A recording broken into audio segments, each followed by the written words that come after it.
Centre for policy ডায়ালগের সম্মানীয় ফেলো doctor Debapriya Bhattacharya বলেছেন, অন্তর্বর্তী সরকার দেশে যদি উচ্চাভিলাষী সংস্কার ও একটি সফল জাতীয় নির্বাচন আয়োজন করতে চায়, তাহলে সাধারণ মানুষের অর্থনৈতিক পরিস্থিতি মোকাবেলায় আরও সতর্ক, উদ্যমী ও সংবেদনশীল উদ্যোগ গ্রহণ করা প্রয়োজনীয়। বৃহস্পতিবার রাজধানীর একটি হোটেলে বাংলাদেশের অর্থনৈতিক পরিস্থিতি করণীয় কি শীর্ষক মতবিনিময় সভায় মূল প্রবন্ধ উপস্থাপনকালে তিনি এসব কথা বলেন। বে অব বেঙ্গল ইনস্টিটিউট ও কসমস ফাউন্ডেশন যৌথভাবে এই অনুষ্ঠানের আয়োজন করে। কসমস ফাউন্ডেশনের সভাপতি ডক্টর ইফতেখার আহমেদ চৌধুরীর সভাপতিত্বে অনুষ্ঠানে স্বাগত বক্তব্য দেন কসমস ফাউন্ডেশন ও বে অব বেঙ্গল ইনস্টিটিউটের চেয়ারম্যান এনায়েতুল্লাহ খান। সমাপনী বক্তব্য রাখেন কসমস ফাউন্ডেশনের এমিরেটস উপদেষ্টা ও বে অব বেঙ্গল ইনস্টিটিউটের প্রেসিডেন্ট রাষ্ট্রদূত অবসরপ্রাপ্ত তারিক আহমেদ করিম।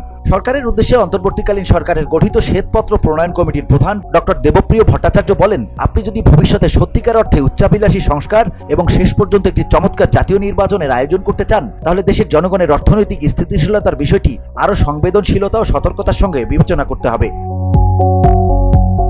VOD Bangla news desk.